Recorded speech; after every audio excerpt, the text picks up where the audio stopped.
Olá, crianças, tudo bem com vocês? E aí, preparados para a nossa aula de hoje? Hoje nós vamos falar mais um pouquinho sobre lugares sagrados construídos. Isso mesmo, como nós começamos na semana passada. Na semana passada, nós começamos esse assunto e nós vimos vários lugares sagrados aí do mundo, naquele vídeo bem legal que nós assistimos. Para a gente começar a nossa conversa de hoje, então, pega lá o seu caderno, seu lápis ou a sua caneta e a gente já volta para começar a nossa conversa sobre lugares sagrados construídos.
E lembra que a sua tarefa era montar aí uma maquete de um lugar sagrado que você conhece ou que você viu numa das aulas? Ou um lugar que você frequenta? Então, eu também montei o meu. É um lugar aqui de Curitiba. Não ficou assim muito igual, mas você consegue adivinhar qual lugar sagrado eu tentei reproduzir aqui? Eu usei uma caixa de sapato e alguns rolinhos de papel higiênico para fazer a parte de cima.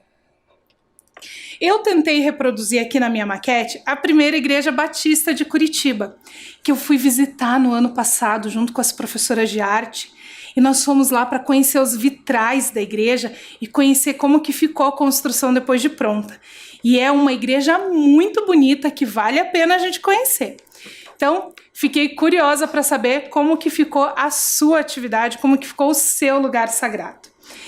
E agora, para nossa conversa de hoje, nós vamos começar com um vídeo para ver se você adivinha de que lugar sagrado nós vamos falar.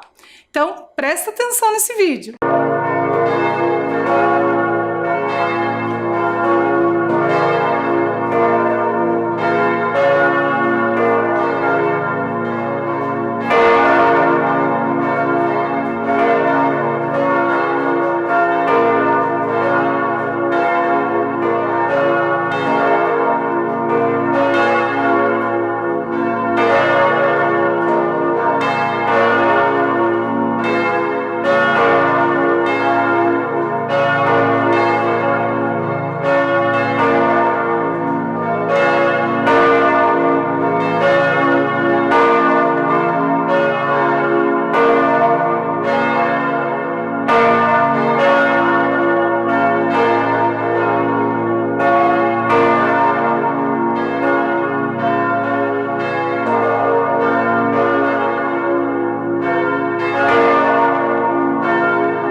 Se você pensou que nós vamos começar a nossa aula falando sobre as igrejas católicas, você acertou.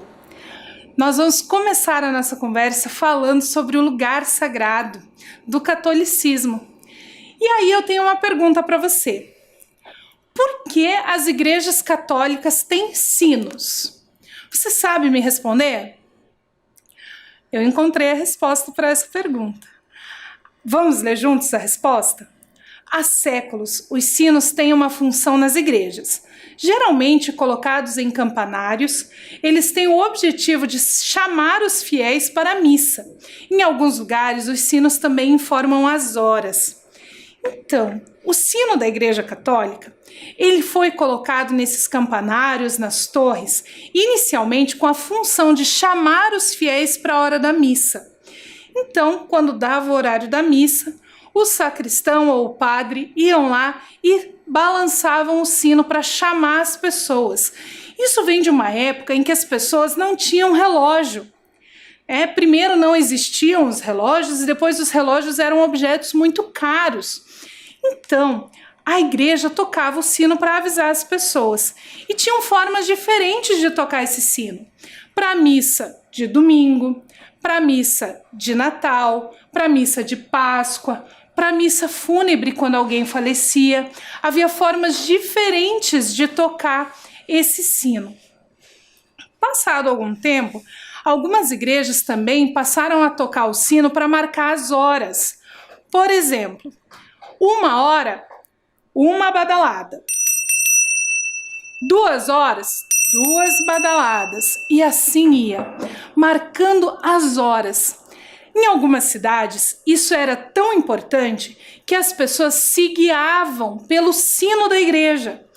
Então, as pessoas que não tinham relógio, que não tinham acesso a saber as horas, marcavam os encontros, as consultas, as reuniões, o horário de abrir e fechar o comércio pelo sino da igreja. Dessa forma, as igrejas, para além da questão espiritual, da questão religiosa, auxiliaram no desenvolvimento das cidades, inclusive pensando na questão comercial, na questão da vivência das pessoas, de usar essa badalada do sino para marcar as horas, para organizar aí a sua agenda, organizar o seu cotidiano. Olha só, você já tinha pensado que os sinos eram tão importantes assim? E uma coisa bem interessante, hoje em dia, a maioria das pessoas usa relógio ou tem celular que marca as horas, mas ainda assim, as igrejas continuam com esse hábito de tocar os sinos, principalmente as igrejas que ficam em praças centrais das cidades. Em Curitiba, aconteceu uma coisa muito legal. No aniversário da cidade, as igrejas católicas ali da região central tocaram os sinos para comemorar esse dia. Vamos ver uma reportagem sobre isso? Acompanhe o vídeo lá comigo.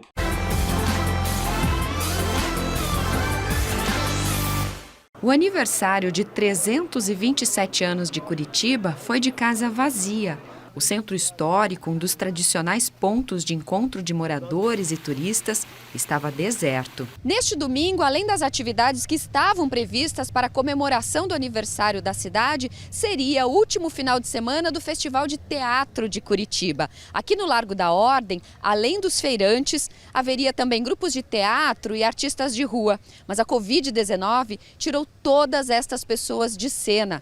O burburinho das conversas e das risadas deu vez ao silêncio e ao ruído dos poucos veículos que passam pela região.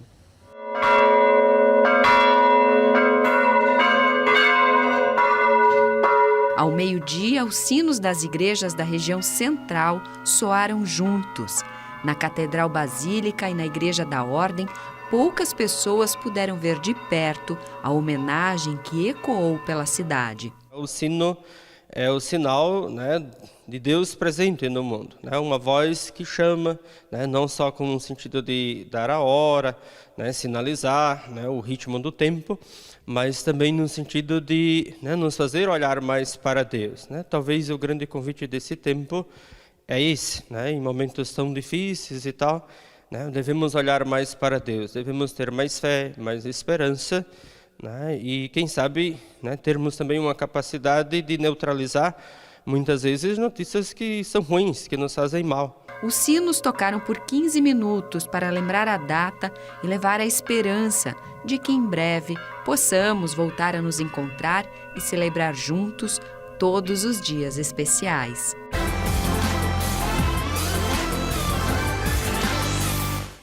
Os sinos, essa parte importante do lugar sagrado do catolicismo, se tornou muito icônico e também povoou aí a mente dos poetas, dos escritores, dos músicos. Por isso agora eu vou te convidar para ler comigo um pedacinho de um poema do Manuel Bandeira que se chama Os Sinos. Acompanhe a leitura comigo. Os sinos. Sino de Belém, pelos que ainda vêm. Sino de Belém, bate bem, bem, bem. Sino da paixão, pelos que lá vão. Sino da paixão, bate bão, bão, bão. Sino do bom fim, por quem chora assim? Sino da paixão, sino do bom fim, sino do bom fim, ai de mim por mim. Sino de Belém, que graça ele tem. Então esse é um pedacinho, esse poema ele é bem longo. Separei esse pedacinho para a gente ler e para ver as rimas que foram feitas com os sinos. Por isso, eu vou convidar você agora a copiar esse trecho do poema no seu caderno e aí a gente volta, combinado?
Agora que você já copiou aí esse trecho do poema do Manuel Bandeira, eu vou te convidar a criar um verso ou uma rima utilizando a palavra sino. Só para você ter um gostinho, eu vou tocar mais uma vez esse sino para você ver como que é o som, para ver se dá uma inspiração aí para você fazer sua tarefa, ó. Vou te dar um tempinho para fazer a tarefa e a gente já volta.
Mas não foram só os lugares sagrados católicos que contribuíram para o desenvolvimento das cidades. E também não são os sinos a única contribuição da Igreja Católica. Existem aí inúmeras contribuições dessa igreja. Essa é apenas uma pequenininha parcela do que eles contribuíram para o desenvolvimento das cidades. Vamos ver agora um vídeo bem rapidinho mostrando quais são os 5 países com o maior número de cristãos protestantes do mundo. E aí a gente volta para falar um pouquinho sobre os protestantes, combinado? Presta atenção lá!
Esses são apenas 5 dos países que têm o maior número de cristãos protestantes no mundo. Mas nós já vimos aqui em outras aulas que existem diferentes vertentes entre os protestantes e os evangélicos.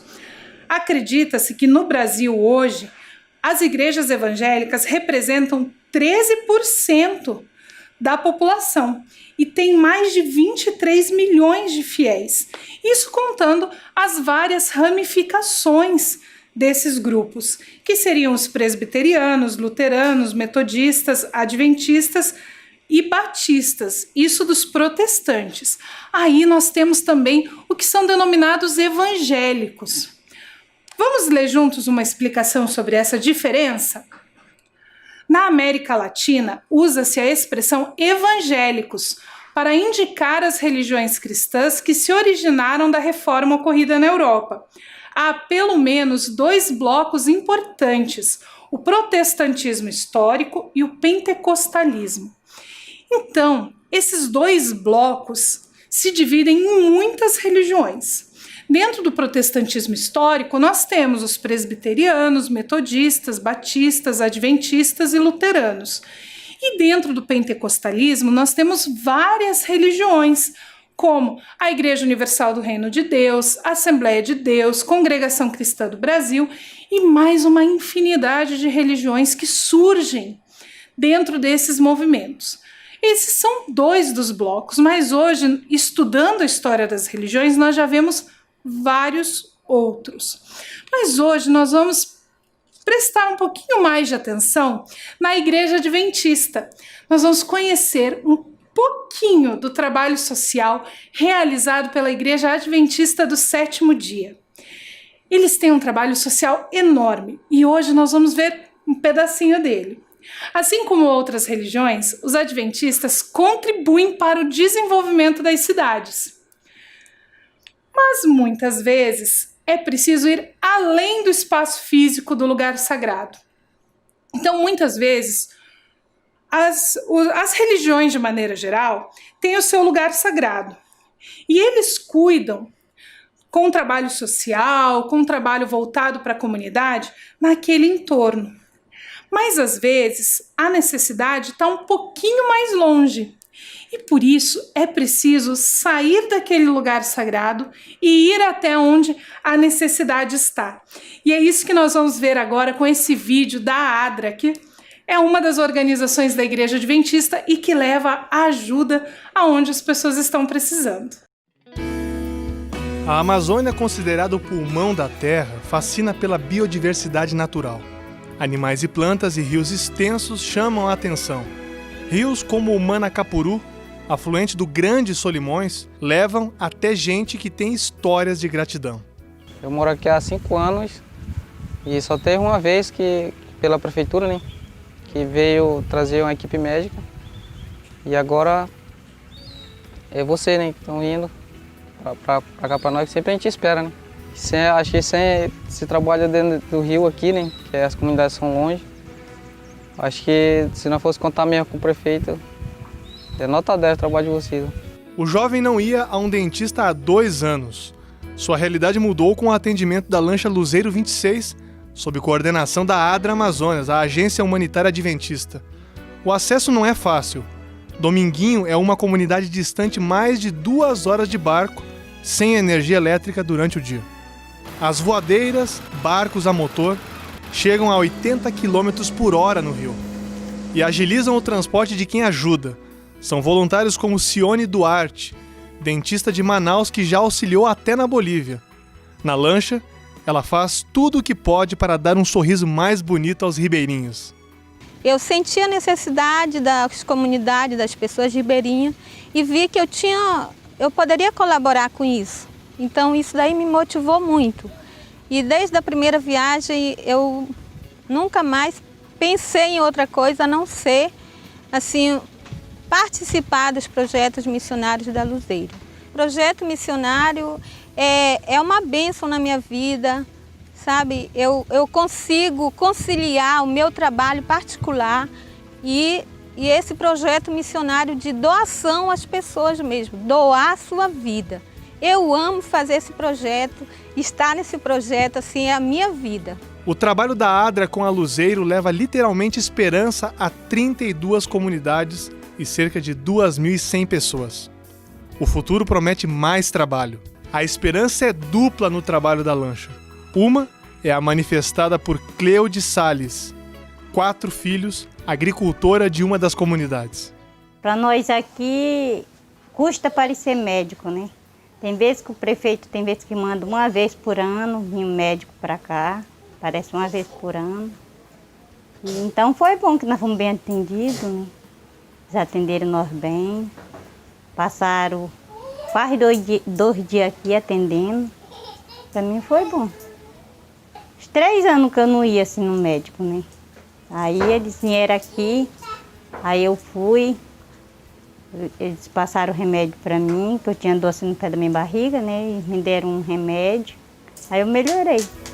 Quem também tem esperança e gratidão hoje é Edmar Sampaio, de Umari. Um acidente com uma madeira de 80 quilos atingiu seu pé, mas o rápido atendimento médico da Luzeiro o livrou de um mal pior. Passei 12 dias parece sem andar, mas graças a Deus eu fiquei bom no meu pé. Eu agradeço muito a Deus e eles também, que eles têm feito isso comigo. A outra esperança está nos lábios de Amair de Jesus, líder comunitário de Rosa de Sarão. Ele é responsável por acompanhar a lancha e avisar os moradores dos dias de atendimento. Seu sonho, contudo, é maior. Quer levar esperança hoje e eterna aos vizinhos. Ajuda na construção de um templo adventista com antena parabólica para captação da TV Novo Tempo, o canal da Esperança. Esperança, sim, que o povo ribeirinho mais precisa. Espalhando amor, esse mundo sofredor. Então, esse vídeo mostra só um dos muitos trabalhos sociais que a Igreja Adventista realiza. E não é só a Igreja Católica e a Igreja Adventista que realizam esse trabalho. A maioria das religiões, eu acredito que todas as religiões, tem algum tipo de trabalho social que é realizado, de ajuda ao próximo. Seja essa ajuda econômica, seja essa ajuda na alimentação, seja essa ajuda com médicos, como nós vimos no vídeo, ou a ajuda espiritual, cuidando aí do desenvolvimento espiritual das pessoas. Nós vimos aqui na aula de hoje 2 formas de contribuição desses lugares sagrados ocidentais para o desenvolvimento das cidades. O primeiro, que vem lá de antigamente, que é essa ajuda, mesmo que indireta, na organização da cidade, na organização do entorno do lugar sagrado, através do sino, que é uma coisa que muitas vezes a gente não percebe a importância que teve no desenvolvimento dessas cidades. Que aquela simples badalada do sino de hora em hora ajudou a desenvolver o comércio, a desenvolver a educação, a desenvolver toda a questão de organização daquela sociedade naquele tempo, naquele espaço. E nós vimos também essa outra contribuição mais recente, que é de levar auxílio médico, aonde muitas vezes os médicos da prefeitura, os médicos do estado ou mesmo os médicos particulares não conseguiriam chegar. E as igrejas conseguem então levar esses profissionais até essas comunidades lá no estado do Amazonas. E a gente vai então para a nossa atividade de hoje. A nossa atividade de hoje, nós já começamos lá falando sobre os sinos, agora nós vamos fazer um outro registro. Vamos ler juntos? Na aula de hoje, vimos que as religiões de matriz ocidental, antigamente ou nos dias atuais, contribuem de diferentes formas para o desenvolvimento social. Eu vou pedir para você copiar esse trecho e a gente já volta.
E agora, eu quero que você pense aí e responda no seu caderno. Você conhece algum trabalho social de alguma igreja ou templo do seu bairro? Pode ser de qualquer religião. Você já participou ou colaborou de alguma forma com essas ações? Eu vou pedir para você copiar essas duas perguntas e responder aí no seu caderno.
Eu mesma já participei de várias ações de algumas comunidades religiosas, não só da região onde eu moro, mas também de outras regiões. Conhecendo alguns templos, alguns terreiros, alguns espaços, a gente acaba se encantando por esse trabalho social e a gente gosta muito de contribuir. Então, essa resposta ela é muito pessoal. E uma questão bem importante da gente pensar é que muitas vezes nós não fazemos parte daquele grupo religioso, mas nós contribuímos para aquela ação social porque nós entendemos a importância que ela tem para o desenvolvimento da cidade. Quer ver um exemplo? Aqui na cidade de Curitiba nós temos o Templo Hare Krishna, que nós já vimos em algumas aulas que faz a distribuição de alimentos. Eu, professora Karen, não sigo a religião Hare Krishna. Eu não faço parte daquele templo, não faço parte daquele grupo. Mas sempre que eu posso, eu ajudo de alguma forma, ou levando uma contribuição em dinheiro, ou doando alimentos para que eles possam fazer então as marmitas, fazer aqueles alimentos para distribuir para as pessoas que precisam. O mesmo acontece com outras instituições, que por mais que eu não faça parte daquela religião, daquele grupo, quando eu posso eu colaboro de alguma forma. Nós temos várias formas de contribuir, participando como voluntários, doando dinheiro ou alimentos. Inclusive, alguns espaços recolhem até tampinhas de garrafa PET para fazer, então, esse trabalho social. Eles revertem isso em benefícios para a comunidade, para aquele grupo. São várias formas de contribuir. E também já participei usando esses trabalhos, né? Já participei de grupos onde eu tinha apoio, onde eu podia conversar com as pessoas, que eram grupos de algumas religiões que me ajudaram em momentos que eu precisava de uma ajuda, de um cuidado especial. Então, existem várias formas aí da gente participar, doando ou recebendo. E pensando nisso, você vai ter uma semana maravilhosa, que eu sei, de muita aprendizagem, mas lembre de lavar bem as mãos, tomar bastante água, fique bem. Nós vimos hoje 2 formas de contribuição de religiões de matriz ocidental para o desenvolvimento das cidades. Na semana que vem, nós vamos ver algumas formas de contribuição de religiões de matriz oriental no desenvolvimento das cidades. Combinado? Fique bem. A gente volta na semana que vem para falar mais sobre diversidade religiosa. Até lá!